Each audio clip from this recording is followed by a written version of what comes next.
NBA champ, two-time NBA MVP, and a seven-time All-Star. Please welcome to the show, Steph Curry. We ain't got no Appreciate sound it. effects Yeah, I right know now, about. so we got the sound Hey, effects right now, though, kid. we But can we we, hype we each all other good. up. That's fine. Indeed, That's indeed. fine. I don't know if you drinking anything. Oh, you got water. It look like water. I got Okay. some Savion Blanc. I like that. I like that. What time Yes. is it? It's 3 o'clock where you at? Yeah, I got the workout in this morning at like 6:30, so I was done at like 10. So Yeah. about 4 hours. I got the body calmed down for about 4 hours, and then as you know, with kids running around, this comes in handy. Absolutely. Oh, indeed, especially at this time, especially at 3 o'clock time right now. Straight So, up, straight up. explain, kind of give a brief description of to the people, the listeners, of what you're drinking. So this is a little domain curry. So my wife and my sister, Aisha and Sadell Curry, respectively, they started their first vintage probably in 2018. So going on 3 years now. I got the Sauvignon Blanc right here, but they have a Cabernet Sauvignon working on some other selections that hopefully will come to life pretty soon. So it's we're keeping it in the family right now. I know a lot of good choices out there. We're keeping it in the family with the domain as, curry. as you should. So big shout out to the Curry family, for sure, man. Me personally, being in the wine game, love to see, others, and my colleagues, and they, doing the wine thing, doing their family thing within the wine business and creating that space and just bringing more to the wine space. I'm Mm-hmm. drinking. I'm drinking. This is new to me. It's called Racine's from Santa Rita Hills. Okay. This is a Pinot Noir 2017. I like it. I enjoy it. The shit tastes good to You me. got the. I'm about Uh, to say you got the cherry notes. You got a little something light. yeah, You got the. I'm gonna put the description on after. I'm gonna do that. That's gonna I be got you. after. I'm gonna put the description in post. But for the most part, it was sent to me to taste out, to check it out. So That's the best part about the whoever wine. sent it to me, I appreciate you guys. It tastes incredible so far. No So doubt. let's get to it, Steph. Yes, sir. Kind of kicking things off. Um, and talking all things wine right now. I want to start off um, with Domaine Curry, like your wife Aisha, and Sister Sadell, like you said, are in the wine game. Can you tell us a little bit just about their story, how they get into the wine game, how this idea started? What was it? What was that moment? Yeah, I mean, it was an idea that was kind of half baked for a while. And honestly, being out here in the Bay, this is our damn, it's my 12th year in the league. We've been Time out is here for. flying. Time is flying. We probably guess was I remember the first workouts I had back in the day at Georgia Tech when I was shadowing you.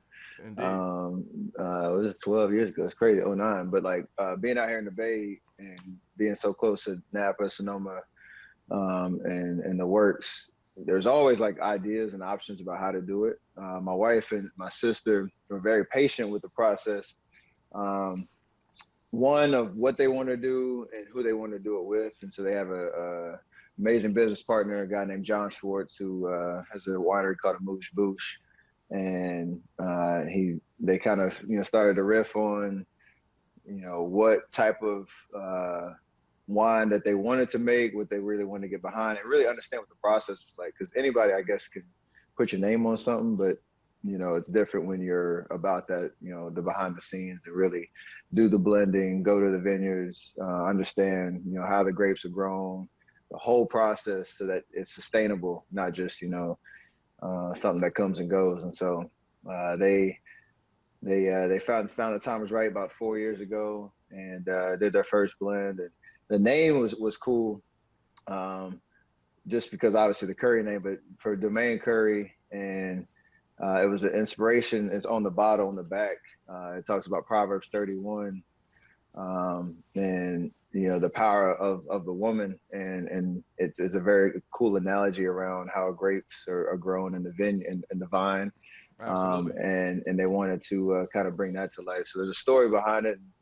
It's been growing ever since. The wine industry is it's me kind of getting schooled on it through their process, I know how difficult it is to kind of stand out. But once you do, and you start to get in the right places and all that type of stuff, things kind of go from there. So they wanted to really just be a part of the whole process, and not just at the end say, "Oh, this is, we're gonna slap our name on a bottle and here you go." Yeah, well, it's I mean, it's all about growth too, right? And kind Hmm. of building the legacy, right? To put Domain Curry on the bottle, that's deeper than and more than just at the end of the process just slapping your name on there and going and try to sell it and split the profits. When you're actually building, you in tune to every step of the process. And I'm Hmm. actually I'm realizing that now as I'm getting into the wine business on a not just the wine but the wine business, on what it takes to grow a business from the ground up. Like Absolutely. it's very difficult. That's why most people would tell you don't get in the wine game, don't spend your money in the wine. But for It's the like, most part, when it's yours and you own it and you can see it grow from day one to day whatever towards the end, I think that's what gives us that momentum and that confidence to be like, I'm here. Like my shit is Domain Curry at the end of the day. No, there ain't too many people that can call themselves Domain. Right? People don't absolutely. know that. People don't know, what's behind the word domain. Maybe we could get into that at another time. But for you guys to have that domain on your bottle, that's a special moment for the wine game, for the wine business, and y'all in general. It's dope because I think there's a lot of cool analogies of you talk about the wine industry and the wine game, also in the restaurant industry, which my wife is has started to. Well, she's got about three restaurants: San Francisco, San Diego, and Las Vegas now. But like part of that happened all at the same time. It's a cool kind of comparison to what we do in our day jobs. All the stuff that you don't see behind the scenes, the work that's Facts. put into it, the film sessions, the weights, all that type of stuff, that means more to that process and what kind of commit to being great, to what they see on the court and on TV, and then when the lights are bright. It's the same kind of vibe with, like you said, growing in the industry and understanding the game, and really getting your roots into it. All the stuff that goes into what makes a perfect vintage, what makes the perfect bottle, what's the perfect story, what you pair it with, all that type of stuff. That's what I'm Right. really I get excited about watching their process, um, and knowing how much love they pour into it, and it's just cool, like when you get that feedback from people who you any walk of life, like, oh, I saw that bottle at such and such restaurant, it was amazing, and we're gonna buy a bunch, we'll buy a case and this and that. Like Yeah. those type of stories are pretty dope because they know how much time and love they poured into it. So you left behind. You left behind. You're a little bit behind. Yeah, I'm the taste tester. I went to two or three wine blending sessions. I only remember one of them, if you know what I mean. So, Absolutely. Cheers to that. so it was. I got the best job in the world for from the wine and for the restaurant industry. Aisha's cookbooks. I get to just taste and give my feedback, and then kind of step back. Indeed. So So how is so you gonna do the step back anyway? So on the court or off, on the court or off the court. So that's your last part of your lifestyle. What? straight up. How is it in the household when it how big is wine in the household? Is it just like we do wine and we do that on our time when we home, or is it like nonstop? Because you got wine, culinary, Yeah, sports. You like that. The household is different. it's grown. I mean, I think probably in the last 5 years, probably wine has really become a staple of the house, and sometimes it can be overwhelming when you're starting from a place where you don't know anything about it. You You don't just know drink. You just got to what's drink. a That's it. yeah, what's a California blend, a French. Where does it come from? It's all different. It tastes the same. Trying to understand the whole process, but I think before, probably 5 years ago, uh, you'd have a bottle here and there, maybe. And now it's kind of funny. Like me and my wife would laugh. It doesn't matter what day of the week it is. It don't matter if it's lunch or dinner. It don't matter. The question is, what we cook? What we have for dinner? Make the choice. And what's gonna go with that? All right, and make sure we get it ready to go. I actually um, like how complex I think even just like preparation, like temperatures and what glass is supposed to go in and all that type of stuff. That part is I'm still a novice at and trying to really kind of get to that mastery level where I know what I'm talking about. So like when you have like a dinner party or something, you come over and be like, all right, do the whole presentation. I don't got to put the napkin over my arm, but you know, like do that whole presentation because that to me is like the dopest thing when you go to a winery or you go to somebody who knows like that whole presentation, just the experience that they give you. You can tell just how much history goes in is in this world that's just ready for you to kind of kind of participate in. So that for me is the dope part about it because I feel like I learn something new every day. Even like you say, like that's the best part of it. People send you bottles and like, hey, try this or do you like this, and you start to get your collection right. So Indeed. trying to grow it slowly but surely. I used to find that so intriguing, right? The fact that you can go to a restaurant and they come over there and you whether you with somebody or you hear somebody else and they just going like they know exactly what they want. They go to the exact page in the wine on the wine menu. They know the year that they want. They know why they want that. They know what they eating. So I had to self educate myself. Mm-hmm. Like I had to really go through the process and really put in the work because I never wanted to be in the room where I didn't know much, right? I wanted to also be engaged in the conversations and learning, but also understanding what I'm drinking and what I'm doing and why I'm doing it. And I always thought that was dope when the song come over with the way. I always wanted to do it. I don't have that yet. I don't have that. But Let you me. appreciate how much time has gone in for them to get Oh, that absolutely. It's certification, similar which to I didn't. us. I didn't know that going in. Like, that's a coveted job, and like it takes a while of the education, and I respect it so much. To your point, because you make you Man, feel good, make you feel confident. Like, hey, absolutely. just ask you the right I questions. used to, I wanted to learn that so much, right? On what the Psalms had to go through from a mental standpoint, right? Mm-hmm. And I'm watching the documentary Psalm. This was the first one that came out years ago, and I'm Mm-hmm. like, damn, like I did not know they have to go through all of this to not even make it. Like it's like they encouraged, right? They motivated to just get there. Even if it's Mm-hmm. they reach level 2 or level 3 out of 12 or whatever, that's a lot when you first learning the game. So I always said, you know what, I'm gonna teach myself how to get to level 3. You know what I'm saying? I could That's the tell you the competitor in you for sure. absolutely. I can tell you the grapes. I can tell you, a little bit of the terroir. I could tell you the region until we get to Italy. And Italy got too many And different. It's too many. They got their own. They got their own wine menu in they the, in got the, in their the own restaurant. world. Yeah. What's your favorite wine currently outside of Domaine Curry? What's your favorite wine? Uh, Tignanello for sure, and part of that is because like that's the thing. Music's one where you can remember a moment in your life where you were, who you were with, what you were feeling. Wine is becoming like that for me now, Indeed, absolutely. where who like celebrations, special occasions, milestones, whatever. Like you celebrate with wine now, and it's like. I mean, that's Team USA probably had the 1942 or the Lobos, but other than that, uh, you always have you always have a good bottle of wine on deck for a major celebration. So me and Draymond had a nice bottle of Tignanello in where were we in OKC in the most random. He brought it in from the most random hotel in OKC, and we were celebrating, personal milestone in terms of what we had accomplished together. And um, for me, I would think it was the time I passed Wilt Chamberlain on the Warriors all-time scoring list, or whatever. That Yeah, was that what we was did. something like Something just light, something I had to something throw that like in there. So something like. we threw it. The take another. We threw that in there, and like that. So that's become my new favorite wine. Trying to get my collection right where I can enjoy that. That's, it's a little steep bottle, so I gotta pick and choose my spots. But Tig the yellow it is. This episode of What's in Your Glass is brought to you by our friends at Freshly. We're all trying to get in shape and eat right, and Freshly can help. Their delicious meals are designed by nutritionists and cooked by chefs, making it easier to eat better.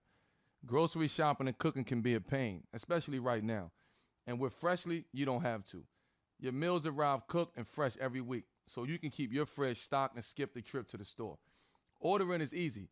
Visit freshly.com and choose from over 30 delicious, satisfying, better for you meals like steak popcorn, sausage baked penne, or their chicken pesto bowl. Freshly can fit your lifestyle with a variety of plans and meals to pick from that work for your dietary needs, preferences, tastes, and family size. And now, my listeners can try Freshly for just $6.16 per meal. Stop searching the internet for healthy food near me every night and start living life freshly. Your meals are always delivered fresh, never frozen, and are ready to heat and enjoy in just 3 minutes. With new meals added each week, Freshly brings the convenience of chef-made, nutrition-designed classics right to your kitchen. Right now, Freshly is offering our listeners $40 off your first two orders when you go to freshly.com/glass. Stop stressing about dinner. Go to freshly.com/glass for $40 off your first two orders. That's freshly.com/glass for $40 off your first two orders. Let's switch gears a little bit to your show, right? Mhm. Let's talk about your show. Holy Moly, right? Yeah, Like, how did your interest in golf like lead to the creation of the show? it was very kind of out of the blue. I think I've been playing golf since I was 10. It's something me and my dad love to do. And then my brother plays a little bit. He's playing a lot more now. So I kind of grew up balancing basketball and golf. Like when the basketball season, well, basketball season was all year round, but golf was always something in the springtime I love to play. Even when I got to the league, it's, play 2 or 3 times a week during the summer. Um, and then you started to find ideas about ways to kind of grow the game in a fun way because there's a lot of growth that needs to happen in that area in terms of making golf more fun, younger, um, kind of destigmatizing uh, the culture of golf a little bit. And so there's a production company named Eureka who was out of Australia who had a similar concept down there, and they approached a media company and said, "Hey, we have this IP. We're thinking about bringing it to the States. Like, that you love golf and want to kind of think about it a different and unique way, kind of balancing mini golf with wipeout with like American Gladiator. It's like the perfect combination of all three and something that the whole family can sit down and watch, whether Over you a play glass of golf or wine. not. Over a glass of wine. Over a Absolutely. glass It of wine. makes it even better. Uh, and so trying to bring that to life. And so, next thing you know, holy moly, season one, it was kind of a hit. Now we're already on season three. Um, got season four picked up by ABC already, so it's pretty dope to see the reaction of a wild idea. Like if you watch it, like what am I watching? But it's comedy, it's family fun, and for me, it's like let's make golf fun. So Right. it was dope. So you first of all, congratulations on that. Definitely. I mean, it's hard to get one season greenlit, a pilot greenlit, let Absolutely. alone 4 seasons. So congratulations on that. What drew you to golf? Like what you said since you was 10 years old you was playing golf. Was it your dad that you seen him playing with as he was Hmm. in the league or whatever, or did you just pick it up on your own? Like what drew you to golf? My dad introduced me to it. So I used to go. He used to play this public course called Charlotte Golf Links when he was playing for the Hornets.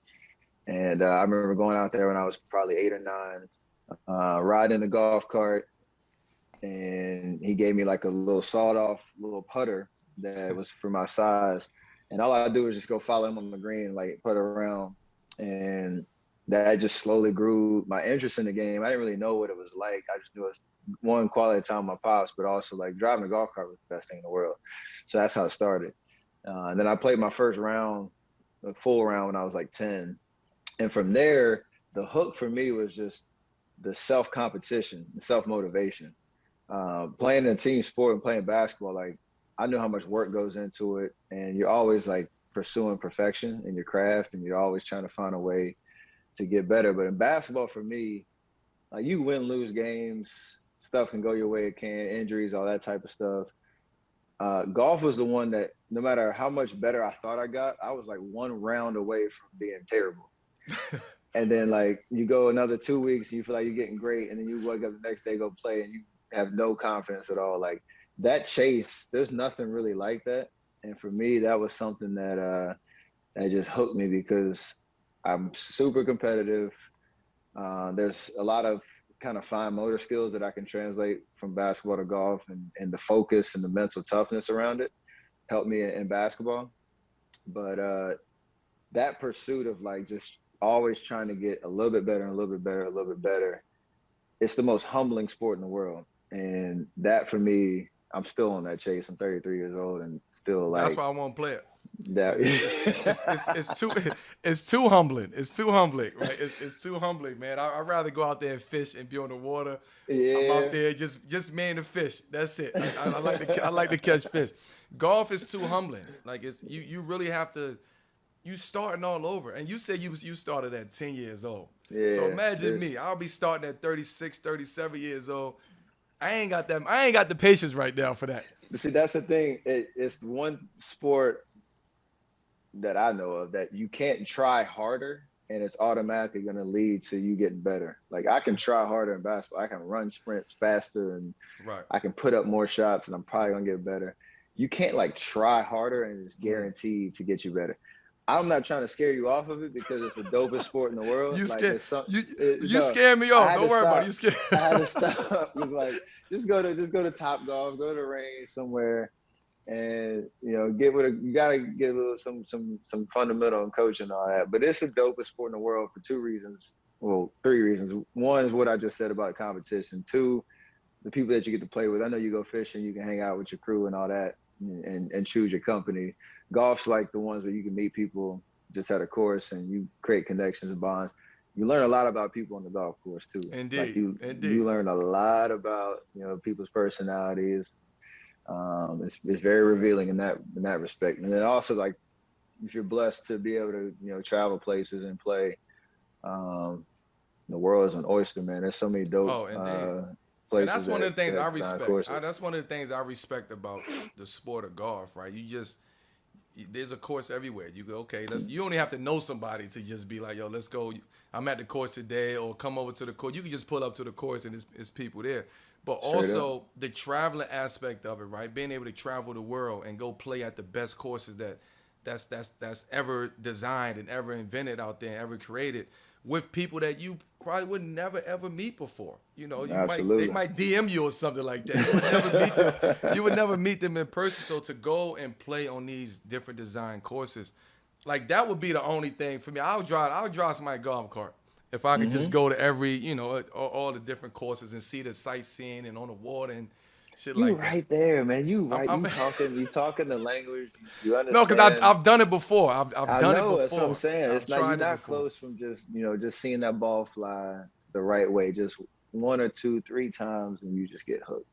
I might I'm have to. I I'm might I'm have a to I'm a start with Holy believer. Moly first. I might have to I'm a start with Holy believer. That's Moly. fine. That's fine. You We know what I'm can saying? get I you might have down to to the start with that valley, get first. you on the set. It might So, not be it might not be allowed in your contract though. yeah. After, after, After, after, after, we can tape it and release it later. straight up.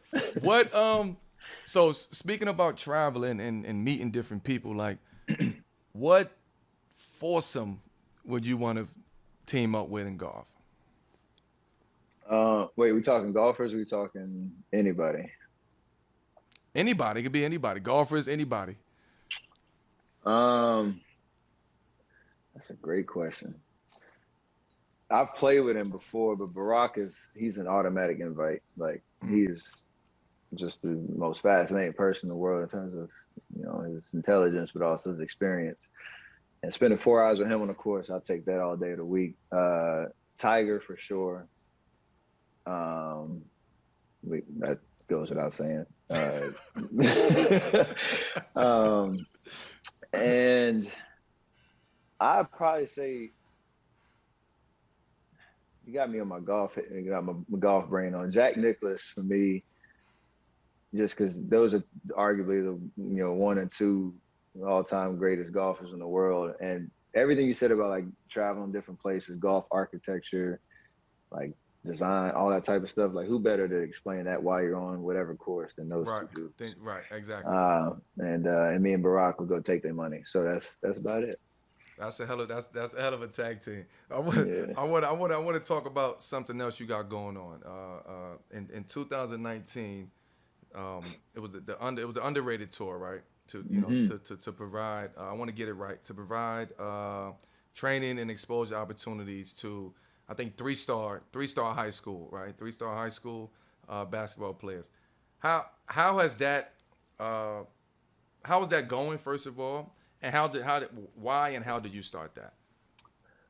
It's going amazing. We're in our third tour now. We actually just finished our second stop in Dallas.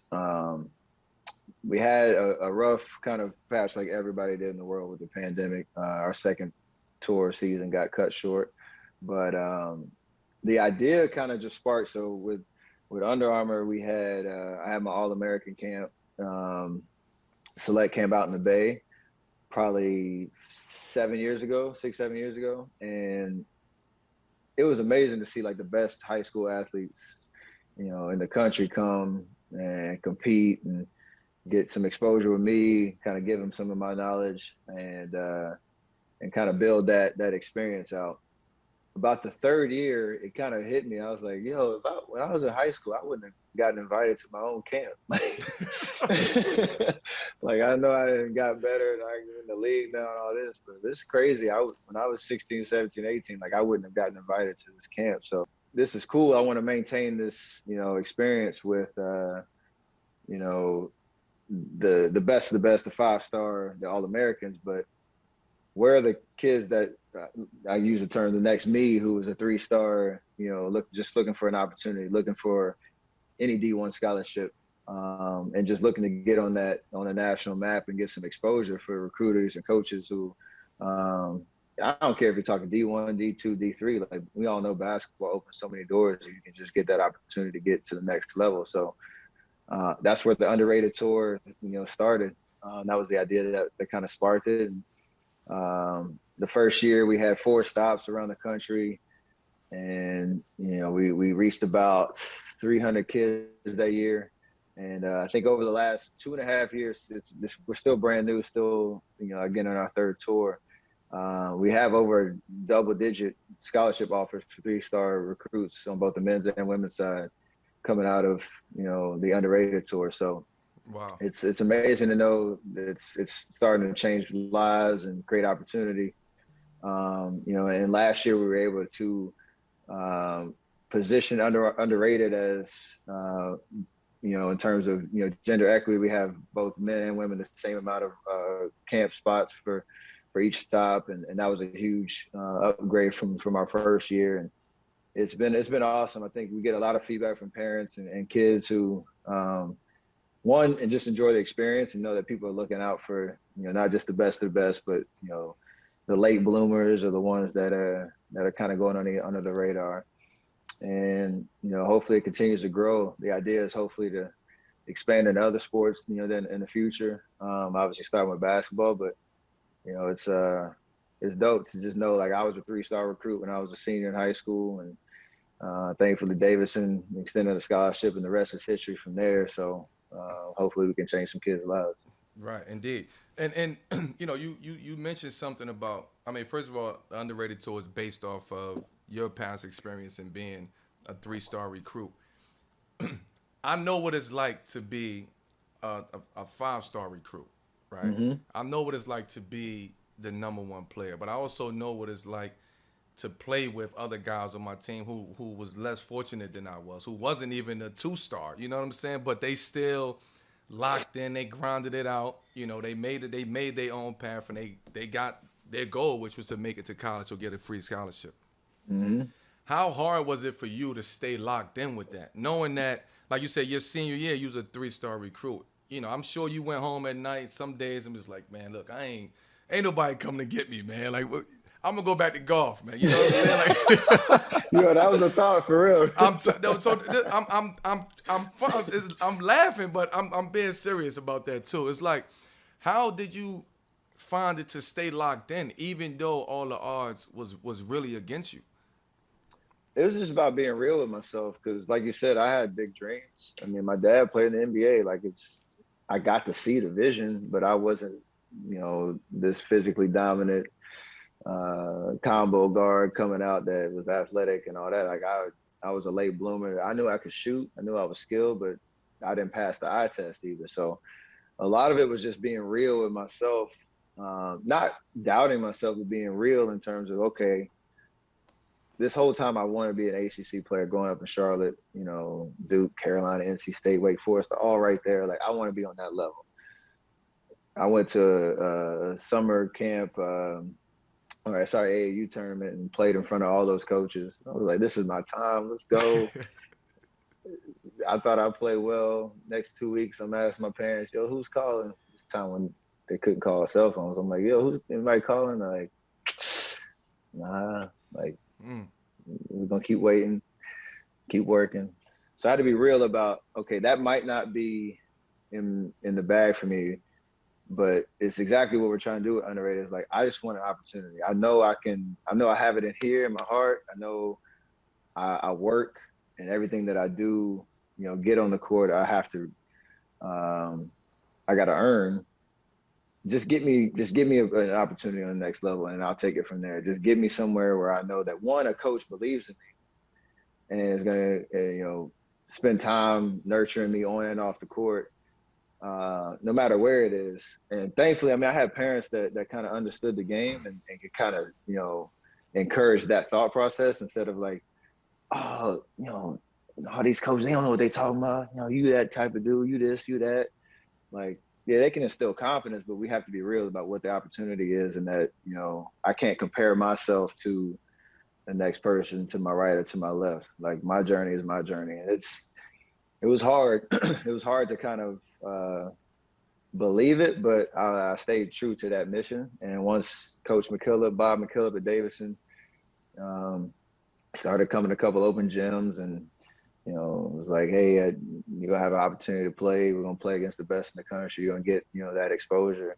I believed it, and I believed him, and I believed what he was saying about me. And then I signed, and I went to school the next day. Like, yo, I'm going to Davidson, and everybody was like, where? Who? Like, what is that?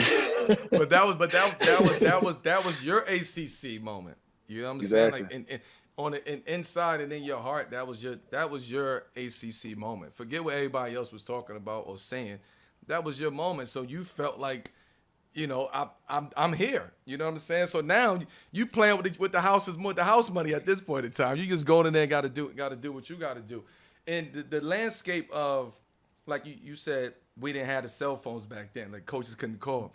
Like, how had forget cell phones. When I came out, you was on AOL. You was on dial up. But how has the landscape, right, changed from when you back in 09 to right now? And especially doing the Underrated tour. And like, what is your advice to the guys the guys and girls who are part of the Underrated tour, who may be feeling the same way that you was feeling in high school? Keeping it all the way 100, like, I feel bad for him to a certain extent, because everything that we just talked about, I kind of was in my own world, in my own silo. Like, yeah, I knew that there were other guys getting, recruiting letters and getting scholarship offers, but I didn't really see it in my face every day, because there was no social media. I wasn't on Instagram, Right. Facebook, Twitter, all that. So for these kids now, like, that's difficult. That's hard to stay in your lane and stay on your journey and stay, true to your mission. Like, I talk every time I go to a tour stop or, run into anybody who wants to ask that question. Like, I try to, empathize with what they're going through, because you want to be, that guy, that girl, you want to be on that stage, on that map, and you see this every single day. You just turn on your phone, you're going to see, somebody you beat last week in a tournament. You're like, oh, I want to thank everybody for my scholarship offer from XYZ school. And it's like, that's hard. So I think it's big to set boundaries for yourself in terms of how you engage with social media. One, who you surround yourself with in your circle that's going to keep it real with you. But understand, like, you see Melo, you see myself, you see, the people that have made it to the bright stage in the NBA. that's the shiny object in the finished product. I wish I had a phone that could document every step of the way and can kind of play that reel and fast forward to know like all the bumps and the pains and the hurdles along the way that made us who we are. And that's something that it's going to happen over time. You just can't fall in love with what the finished product looks like, what your counterparts are doing or showing on social media every single day. Um, and you got to work. Like that's the biggest thing that I want kids to kind of understand and really appreciate. Because that's the joy. Like who knows where the end goal is. I think Cove said it. Like the process and the journey is what makes you legendary. It's what makes you great. It's what you will remember when it's all said and done, no matter where you end up. So it's hard though. Like that's the bottom line is I'm glad I grew up when I did, and Yeah. I just pray that this next generation can really handle a lot of the stress and anxiety and some of the things that come with the goodness of what social media is too, because we get to inspire and share parts of our story that we wouldn't have the opportunity to do otherwise. Absolutely. And me personally, I think you're the right person to lead something like that. When you start talking about an underrated tour, like you're the poster child for that. You know what I'm saying? So even if nothing happens or come from that with these kids and they don't get a scholarship and they don't go to school or big time, whatever, they still have that in their mind. Like you said earlier, music and wine is the moments that we remember when we had a good bottle of wine and where we was at when that song came on. It's the same way with these kids. They see you was there, you created the under, the fuck mind blank. The fucking the The tour. tour, Yeah, yeah, your underrated tour. tour, yeah. The underrated tour. This wine, Ray Scenes. The No, underrated the underrated tour, but yeah, you give these kids hope, man. You give them excitement. You give them, recognition. You admire them. They admire you. They get to feel you. They get to touch you. They get to speak to you. They get to talk to you. A lot of times, that's more than a scholarship. Because they hmm keep that. They keep that forever. Scholarship, you get 3-4 years. That that's relationship in that true. moment, they keep that forever. So I wanted to just give you your flowers now because of that. I appreciate that, So you bro. speak. That's one spectrum. So now we go to a whole nother spectrum, right? Let's talk about the Olympics, right? Which just happened. What was your take on the Olympics, especially after the first early losses? They like, hey, everybody, you know how we do over here. You know what Absolutely, happens. everybody got to get the headline and got to talk shit behind the stage. It's crazy because like us who knew they didn't have three of the rotational players. They were playing in the finals, and it was such Right. a unique experience. I've only played in the World Championships. I know you played on multiple Olympic teams, but that training camp is the best part about it. Like you're in Vegas and you get to, I think you're in Vegas or Colorado, where you guys train. Like everybody's coming to town. We're gonna hoop. We're gonna get to know each other. We're gonna build a chemistry and a bond. The exhibition games we're supposed to win, but that's fun, but it's kind of like we're just past the time to get to the actual tournament. But that training camp is like the best part because it's the first time you get to play with the best in the league in a different kind of setting and to really challenge yourself. And they didn't really get that opportunity with a full squad Brad Bill and it was Jeremy and Zach all had health and safety protocols during the process. So it's kind of an unfair shtick at the beginning. I'm sure they felt like they should have won those games no matter what, but it didn't happen. But that makes the end story even better, which is why I love KD and Draymond out there just roasting people. So speaking on Draymond and KD, right? You play with Draymond, you've played with KD. How impressive was it to see him lead the way that he did? And he's been with us on past Olympic teams, so he was younger, but he also understood and he realized what it take to lead in that type of way with a group of guys like that, the ones that we had on those teams. And you can see that carry over to this team. Back up against the wall, they lose a couple games, everybody counting them out. You know how it's the KD slander. It's all of that shit It's comes all the into worst parts of play. what we do. What Yep. do you have to say about him and the way that he led this, our U.S. Olympic team?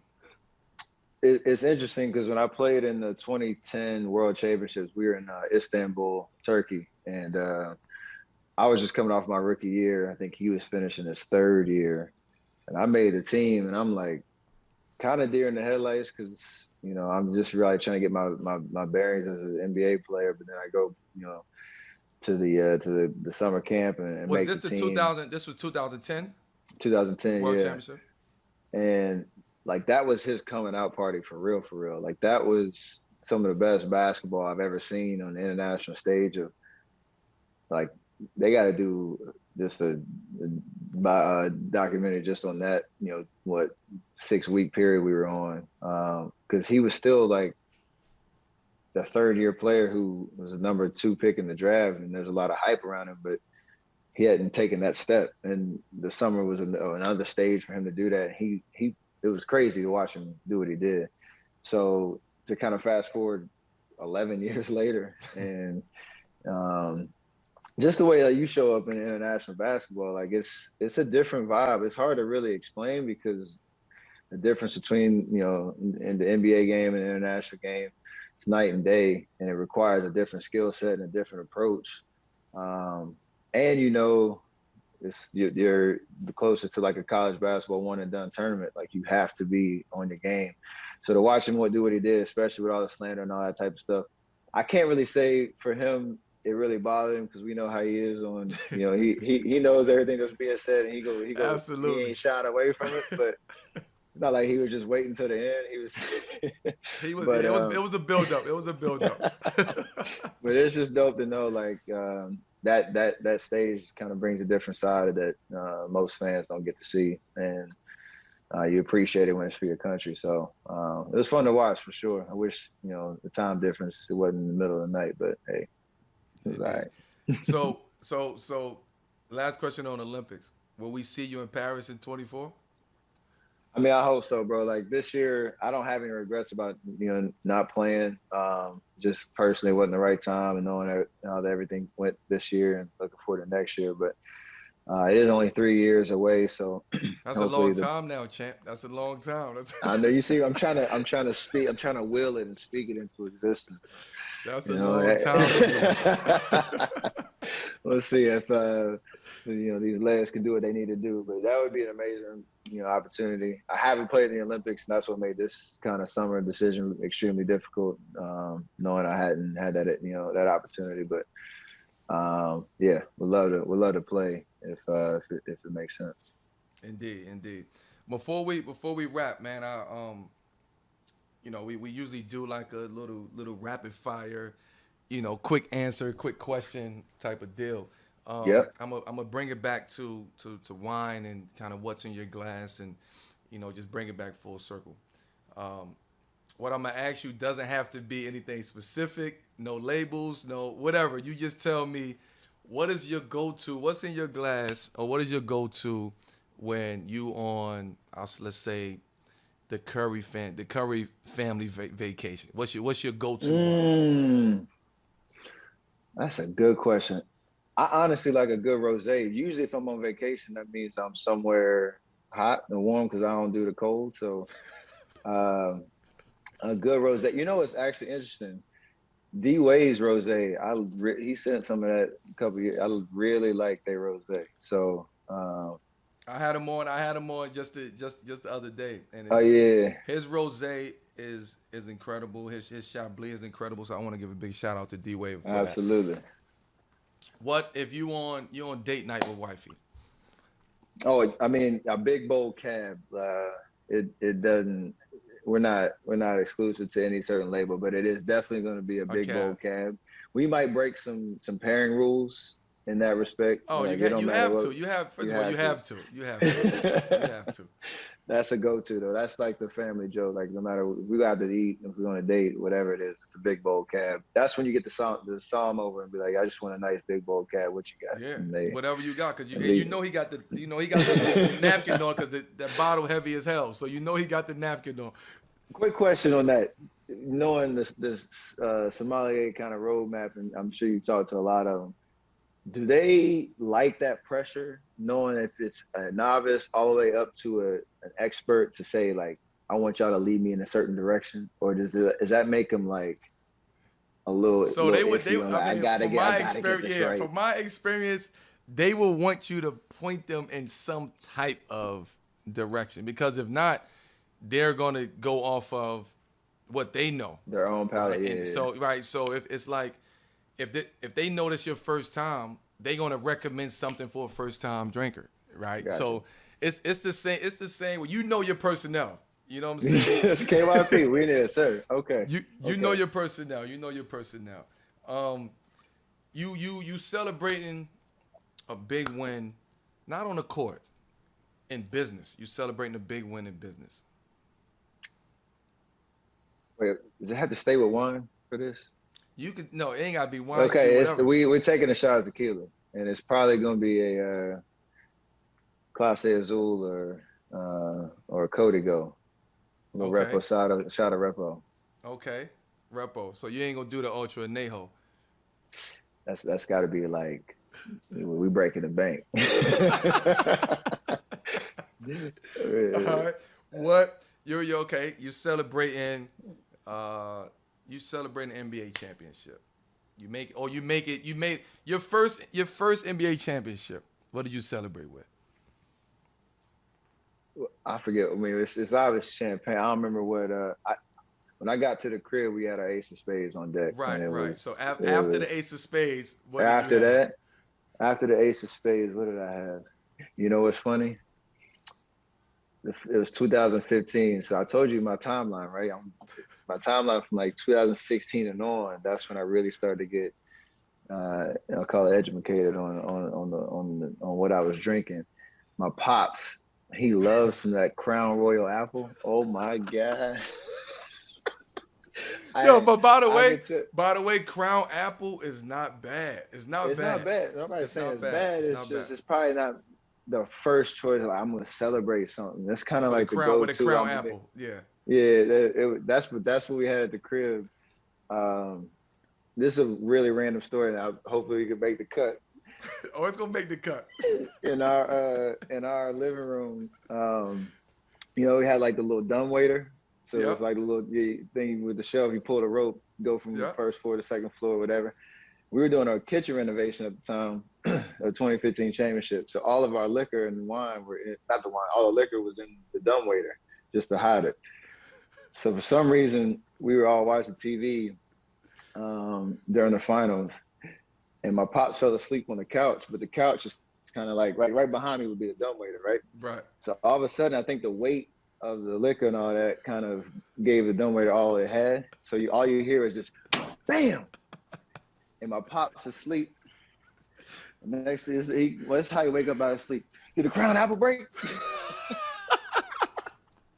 That's how you know. Bro, That's how you know you're a real, true Crown Apple drinker. That's how you know that. You know that for sure. If he woke up out of his sleep and asked that out of everything that was in there, then you know that's his oh, baby, man.